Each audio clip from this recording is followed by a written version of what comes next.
This is my router table. It's a good router table. It's got a router in it. It's got storage. It's got extraction and a rather lovely fence. But it's not finished and it's rather ugly. It's at a different height to my new bandsaw table. It's at a different height to my miter saw table. It gets in the way when I want to set up stops for repeat cuts on my miter saw. My miter saw gets in the way when I want to use my router table. So I'm going to build a new router table. And here's my design. I'll start by making a frame that's going to be fixed permanently to the floor at 90 degrees to the back wall. 2 side pieces, 54mm thick each, 3 pieces of ply glued together, a back panel 36mm thick, 2 pieces of ply glued together, and a brace at the front, a single piece of 18mm ply that'll keep the 2 side pieces exactly where I want them to be. And then I'll fill that space with a big drawer. On top of that, I'll build the router cabinet itself. That will consist of 3 separate areas. The section at the front will be for 2 tilting drawers where I can keep my accessories, my router bits, etc. The section in the middle will house the router itself and the router lift, and then the section at the back will hold 2 more storage drawers. On top of this cabinet, I'm going to fit 2 more pieces of ply glued together that will act as the router tabletop itself, that will give me a nice thick solid top into which to fit the router plate and to fit the router fence too. And then the entire top section will slide forward about 800mm if I need it to, which is the entire length of that my fence slides when I need to use it. I'm also going to make an extra supporting rail at the front to take out any bounce that there might be in the table when it's fully extended, and add some kind of locking mechanism that I haven't thought of yet, which will allow me to lock it off at probably 100mm increments as I pull it out from the wall. And then when I'm finished with it, it'll all slide back to the wall again and be nicely out the way, no further forward than my bandsaw table is. Therefore, it won't cause an obstruction in the workshop.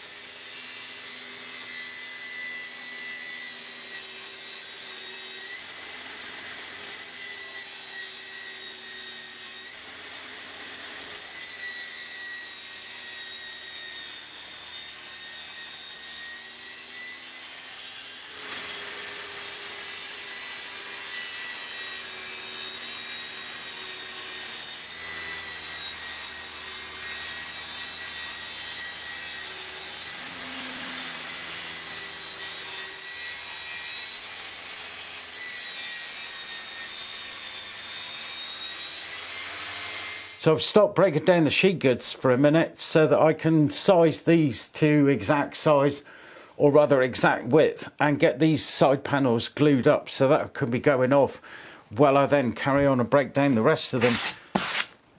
And I just want to get rid of any little breakout bits from the saw cut before I run them down against the fence.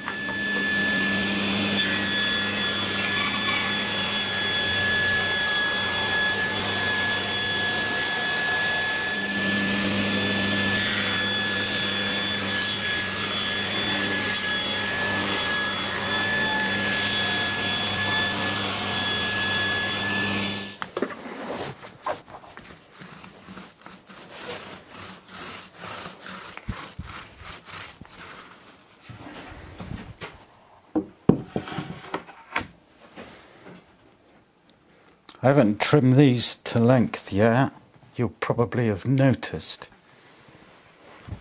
So I don't have to worry too much about the ends, just about getting the sides lined up.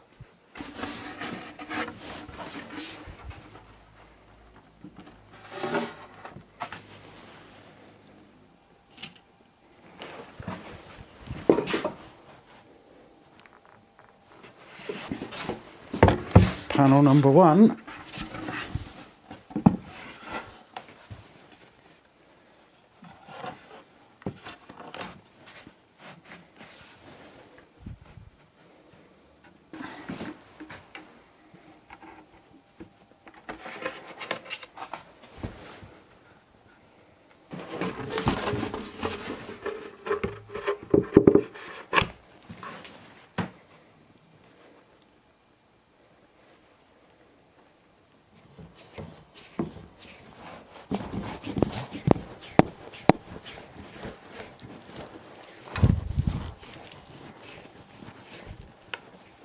Truth be told, that's a few too many boards for one clamp up, but we managed it in the end. There's a hell of a lot of pressure on them, so I'm going to leave well alone and go and get a cup of tea. So these have had all night to go off and they're looking pretty good.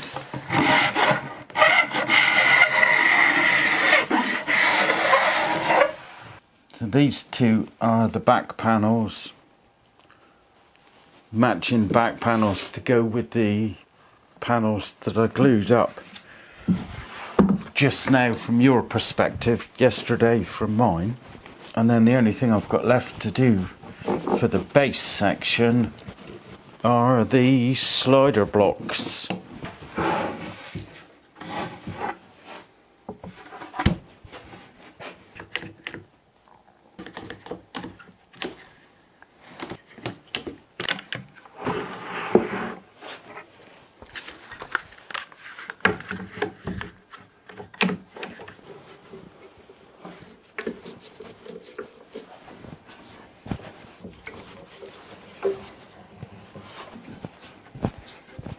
Well, the glue's gone off on that panel. I can cut up the 6 strips that I need to make the slider rails.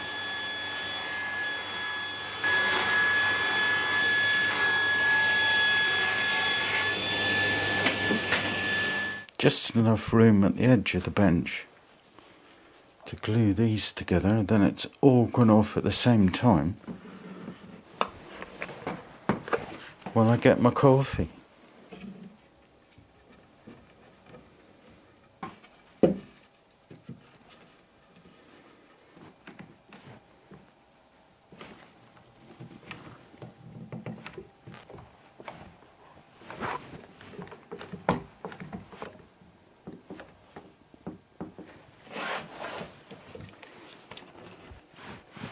So this is the backboard for the base.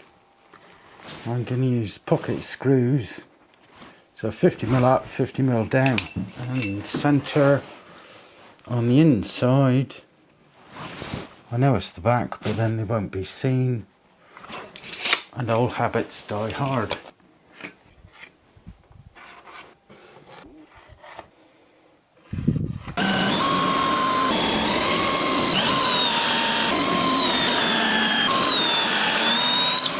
So it's the left hand panel, once again 3 pocket screws, 100mm in from the end, 1 in the centre, just to make sure it doesn't move anywhere.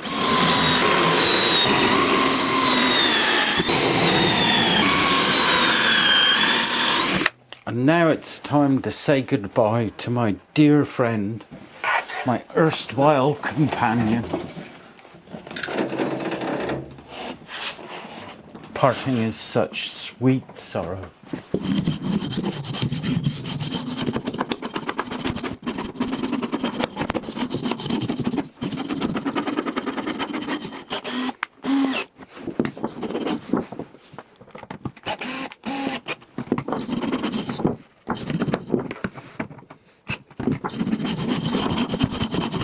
So a quick dry assembly, just to make sure everything goes together nicely.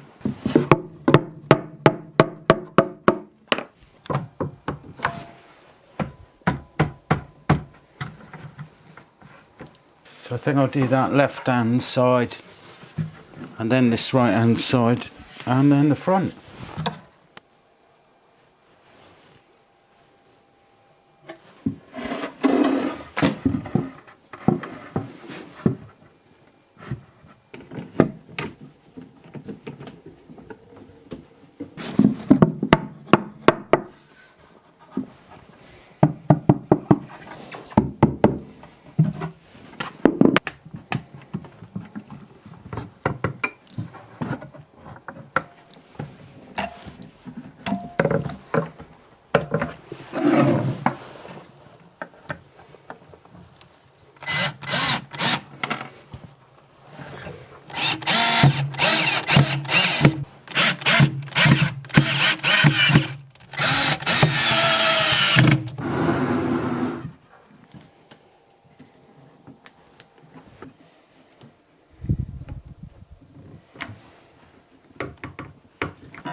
For this front rail, I want it hidden back out the way, and I've got to be at least 70mm down to take account for these sliders, which I'll show you in a sec. So I'm going to come down 90 and in 100. So it doesn't matter if I'm a little out, just matters that I get it the same both sides.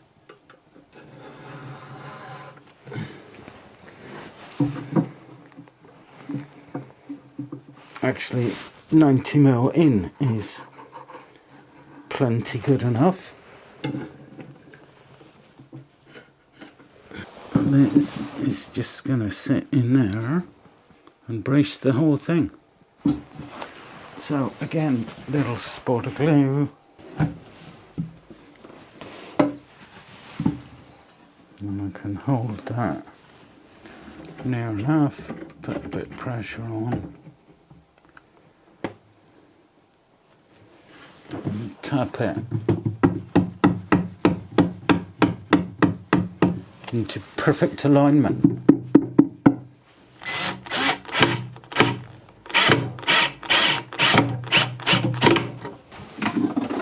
This is where I discover I've put my clamp right in the way.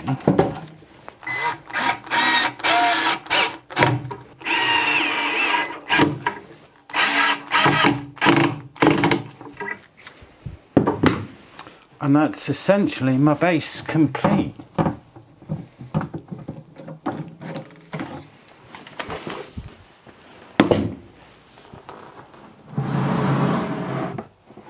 I've got it positioned right where I want it, just far enough away from the bandsaw so I could get to the motor assembly if I need to, but not forgetting the fact that the top half of this unit is all going to slide forward 800mm, which is going to reveal all of that anyway. So I feel pretty comfortable screwing it down to the floor.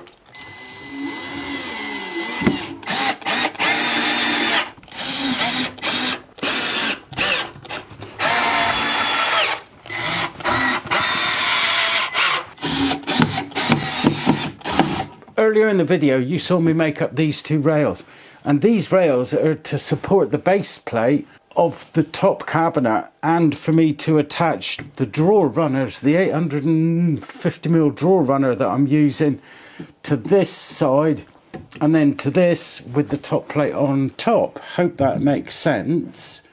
And then that will come out when the top plate's on.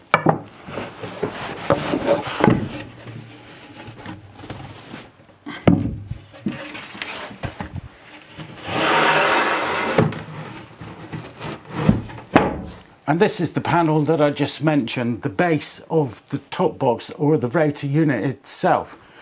And my next job is to cut the rest of the components to allow me to make this, and then dry assemble it all so that I can get exactly the right height to match the top of this bandsaw. But as I've been making the base unit, I've decided that instead of leaving this horrible edge, and this ply's got quite a few voids in it, what I really need to do is to edge band it, and edge band it with a nice piece of hardwood, so that when I do knock something against it, it's not going to break out all of this plywood, these thin layers of veneer. However, I've run out of time. You see, I'm pushing my luck being here in the first place, because we leave to go on a holiday tomorrow, and I need to start preparing. I need to turn the lights off, leave my beloved workshop, and go and pretend to be happy in the sun somewhere. So I'm going to stop this video now, but I'm going to leave you with the promise that as soon as I get back, I'll get straight on to showing you my design and my build for the router unit itself, the router cabinet itself. I hope you join me for part 2. Thanks for watching, and see you when I get back. Ta-ra.